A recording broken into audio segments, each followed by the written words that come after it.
it is my utmost privilege and pleasure to be interacting with Miss Indira Menon. She retired from Children's Academy as a vice principal and served for 30 years. Indira teacher, as he lovingly addressed her, is a very, very strong person. She lived by her principles, and her never say die attitude was always to ensure that her children excel, her students excel in everything that they did at school. Welcome, Indira teacher. Thank you. I wish to know your journey with Children's Academy. And so, how would you elucidate the initial years when you joined as a new, young, promising teacher? Yeah, it dates back to 1979. I had just completed my B.Ed. Used to come to this Fatima Devi school for observing B.Ed lessons. So I had heard about this institution. I didn't got any job. So one day I just walked into Ishar Bhavan, where our ancestral school is there. And I just spoke to Bhatt sir. He said, give a lesson, same day, everything. I gave a lesson to his 6th standard about digestion. He liked it and said, okay, come from tomorrow, that's all. So that was the beginning, and it continued till 39 years. So it was a long journey, thanks to that. But that is when you joined Children's Academy. Yes. And of course, before that, as you mentioned, you used to come to observe the B.Ed lessons. But why teacher? What made you think that you should teach or become a teacher? Initially, I didn't have much concrete idea about being a teacher, to be frank. Because in Kerala, I did my graduation in Kerala. There everything is commercial. Even to get a seat for B.Ed, you have to pay lakhs. So my brothers had already settled here. It was their idea. You come here and do B.Ed, so at least so you'll be getting a job. So that was the beginning. So slowly I started developing interest. And slowly I started coming down to the level of children. Know their problems, understand them, guide them, solve their problems. So I started gaining more and more interest. So that is what happened. You just mentioned about a founder principal. Yes. And you are one of those few lucky ones who have worked with him. Yeah. So would you like to share some memories of your association with him? Not some, actually there are many. What I have seen is he was not a boss at all. Okay. Yeah. He used to treat us like his own family members. So simple but dignified personality. He would talk with anyone without any air. Maybe the sweeper, maybe the chaiwala, or even the staff member. Everybody is equal in front of him. That quality is, makes him very noble. Feels like wanted. You are a wanted member in the school. That is one of his special quality what I have seen. I remember him coming to my home. I was staying with my in-laws. My mother-in-law's 60th birthday, not even in a hall it was celebrated. I just told, sir, we are having this function. We didn't have any hiccups to come there, and so such was his noble way of thinking. He did not discriminate between an employer and an employee. And yes, the most unassuming personality that we know of. And one more thing that still I remember, he bought a van for the first time. It was such an achievement in those days because such resources only the school had. To celebrate that, he took all of us to Sirdi. Oh. That was the first journey in that van. Still I remember, it's still close to my heart. We stayed overnight at Nasik. together. Then we continued early morning. So there are many, many memories. Okay. Yeah, not one. So I'm sure, as you said, many, many memories. But if you were to talk about his qualities, which is that one quality which you may have imbibed and which also helped you in your professional career throughout? One is simplicity, devotion. You be committed. Once you commit, don't turn back. So this helped you throughout your Yeah, of course. career. And yes, we know Indira teacher. She worked all through her professional life on this commitment, dedication, and hard work, as she just mentioned. So in these years of 13 years, as I mentioned, you have 39. 39. I'm Yes. sorry. I couldn't complete 40 because by that time I got a grandson. Who So you want- must have seen a sea change in teaching methodologies. A lot of change Yeah, has yeah. come. See, initially our school was only into academics. And our workload also very simple.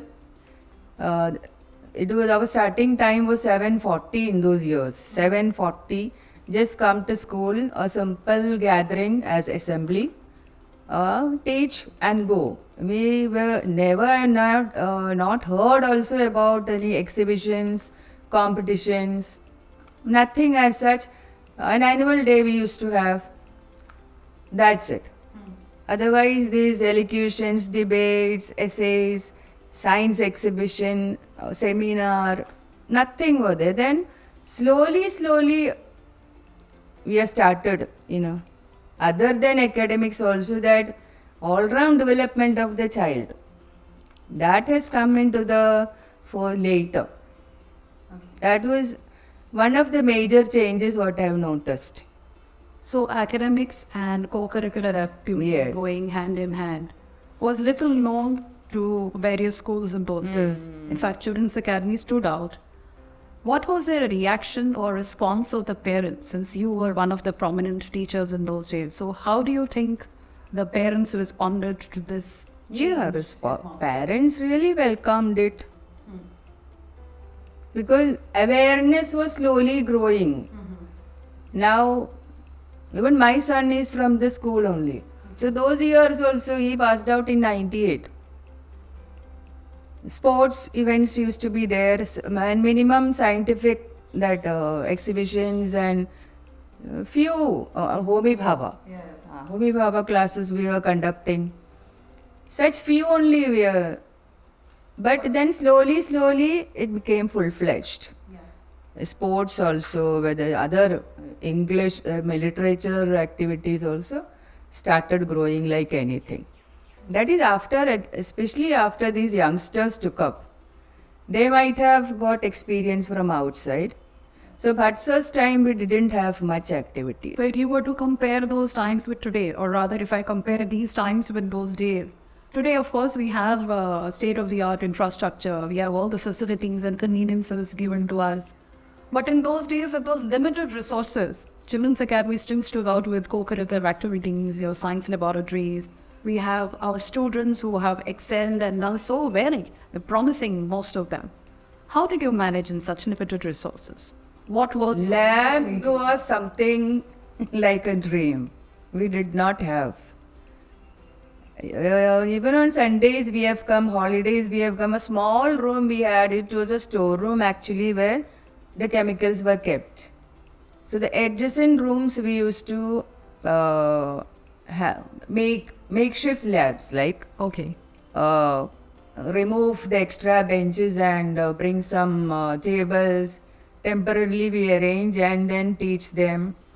It was a laborious task, but we used to manage. And in the regular experiments were not there because we did not have the facility. So Ishwar Bhavan, we had a small room to keep all these chemicals. So adjacent 2 rooms we were using and converting it into a lab, show them all the experiments and make them repeat. That is what we used to do during the exams, SSC. Okay. And when we shifted to motherland, that is the present, from here I remember carrying chemicals in the tray. In the tray. Ah, Okay. we have to, certain things we have to show, no? So, few years have passed like that also. But still, it did not hamper the results or anything. In fact, I was just going to ask you that with so many challenges that you Yeah. had faced and limited resources, was there a moment when you felt that it's just not going to move? It's like give up. Was there any give up? No, never, never. So what motivated you or kept you Maybe motivated? I see, we also have come from a very low middle class family. So taking up challenges and working hard, maybe they are within our blood also, my blood also. Maybe, because see, if you have lived with all facilities and this and that, with the just tip of the tongue, you get this and no, never. Yeah. So we have strived. We have even seen very bad days in my childhood also, because I lost my father when I was 2 months old. And mother, in those days, ladies, they don't go to work. Whatever income you get from some land we had for cultivation, some coconuts we get. So we had to pull on with that. So work hard, that was the, like a slogan for all of us. So all my brothers also have excelled in whatever field they were. Talking about students, of course, you had the support of the students as well. Yeah. And so generations of students, rather thousands of students have, been grown from Children's Academy. Is there any student who has left a mark or has Many. Would you like to? Yeah. There's so many I can. One Manoj Rathod was there. Number one villain he was. Villain. Okay. He wouldn't listen to anybody. Such a child. And I remember one Vishnu Saha. Okay. Same category. And one Prashant Shastri, he stays still close by. Nobody used to like him. And maybe God's wishes also. Somehow, because I learned that everyone's approach won't work with them. Because normally when such children come, face to face also, useless, get lost. So that attitude will not work. But that's the mark of a good teacher. Yeah. So, at first somehow I used to make them separate. And Manoj Rathod's parents also have come and told me, teacher, आपका पाव पढ़ना चाहिए. And even this Shastri, every Teacher's Day will send me messages. Teacher, just because of you, I am like this. Because everybody had, Jao, tum to, good for nothing. But that's the success of a teacher. So I feel, yeah. As a teacher, I feel, see, good students get every support. Yes. From everyone. But these children, when they excel, when they do well, within their limit, may not be the first one of them, but they pass. At least get the nearer mark, means passing mark. So that is a great achievement for a teacher. Absolutely.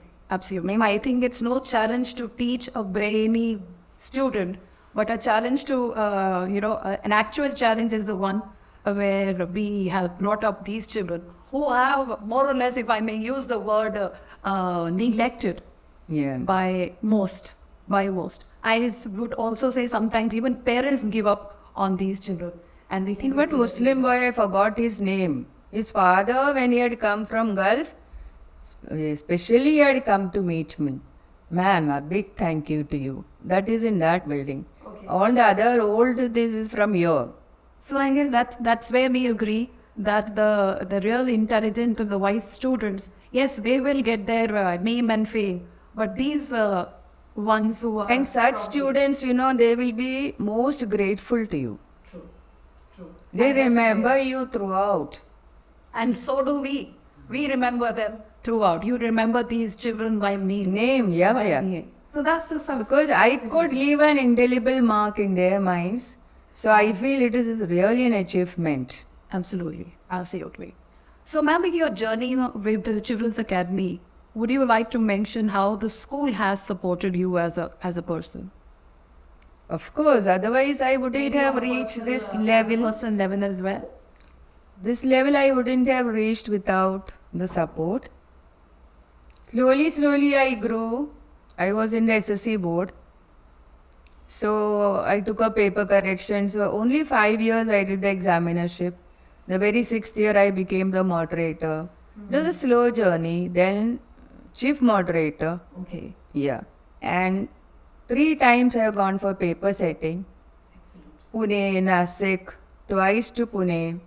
So whenever any meetings are there regarding the curriculum, I'm invited. I used to conduct such workshops even for teachers in Malad. Rohan used to tell teacher, now on this you pass on to our teachers. And whoever have worked with me, especially my own department, Kanak, Payal, everyone, means whatever I know, I have shared. I have been a mentor for them, not a boss. I worked with, I have, yeah. Everybody has agreed, teacher, I remember you whenever you do this, I remember you. They send such messages. So I feel, to some extent, I have done my duty. So that's the quality of a true leader, man.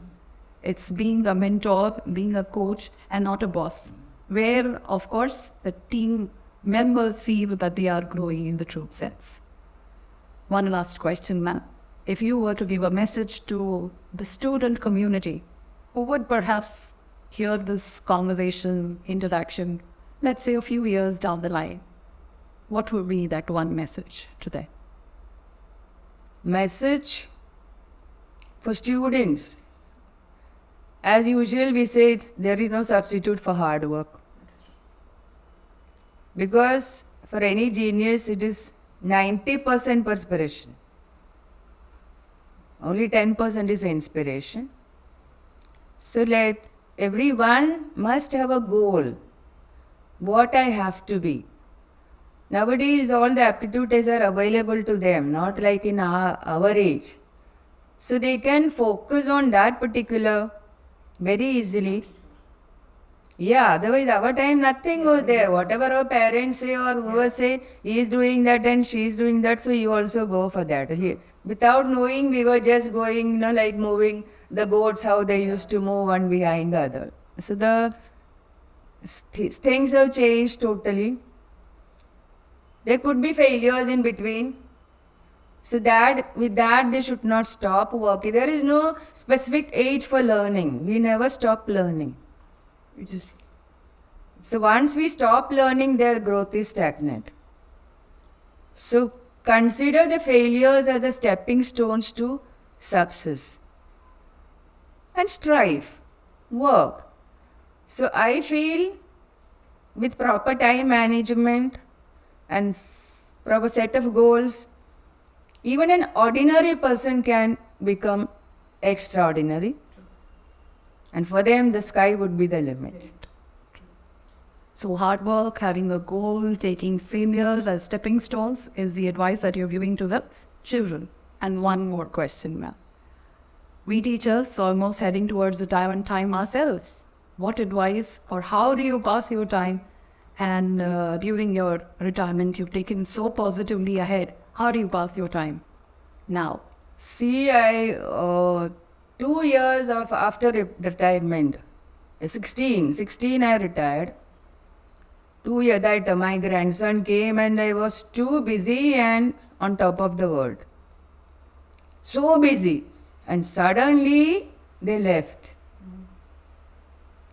That was really a setback for me and didn't know now, because in the school also we are on our toes. We don't have any time. Somehow we finish the housework and then rush to school, do this, do that. Hundreds competitions, especially in science.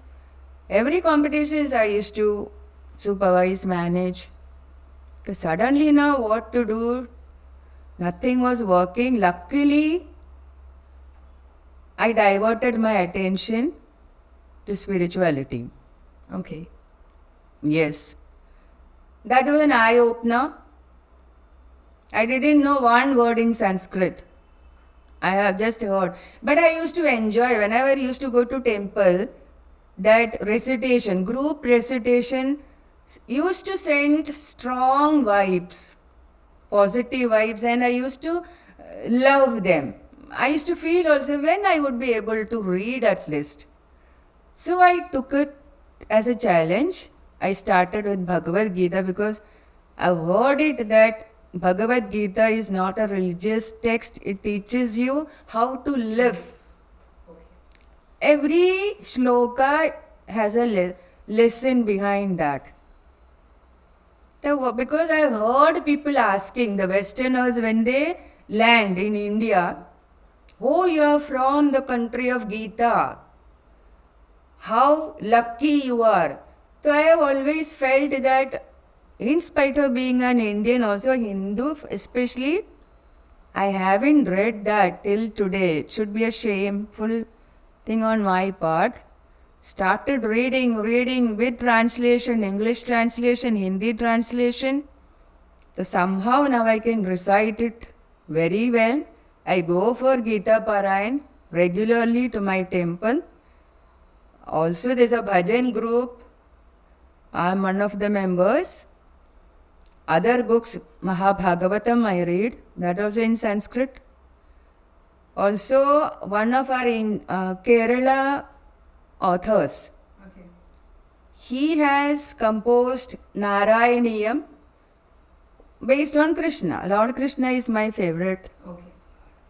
I'm a great devotee for him. So that's an incredible achievement. Yeah, I visited Mathura, I visited Dwarka. If he takes me, I want to now go to Jagannath Puri also. So that's an incredible achievement, and I may say another feather to your... That is my time pass now. Have. I complete one round of Gita means take up the next book. Then keeps rotating. Indira teacher, you have just mentioned the names of all the, the big students as you call them. If I were to compare them with today's times, today, students are going for coaching classes and after-school tuitions and a lot of things, a lot of support is being given. But I'm sure it was not so in those things. Yeah. So how do you manage to teach or rather help these underachievers? I mean, what was the strategy? What was the approach of the school under Vatsa? Well, we used to have half days on Saturdays. Even on the last Friday, I remember, for register work, we used to get half day. Yeah, sir used to give us. So we used to prepare a list of underachievers, subject-wise. Especially, most students we used to have in maths, chemistry, physics. Of course, few were there for biology also. These students was asked to wait after school. These half days especially used for them. And their batches we take up regular revision and extra tests for them so that they come to the level. Okay. I'm sure the parents must have been very happy. Yeah, parents were very supportive. Did they come willingly? Yeah. See, that older students were more committed. Because I think the distraction may be less. Yeah. Even the parents' interference was less. Yes. For them, whatever the teacher says, they used to, obey. Parents also, maybe they are also very not highly educated or such. Yeah. So parents were the first generation that was coming, so the parents must... So they used to be, yeah. They were very, very obedient. We didn't have many problems or complaints because I remember later on this when we make them wait and all after school, many parents used to come with complaints. And then these children did well. No. Better than what they were. I'm sure it must have been a very fulfilling experience for all of you. Yeah. That's true. So that's Indira teacher for us. Challenges came and challenges passed by. She stood tall. She stood strong. She's always been like that, and she did forever.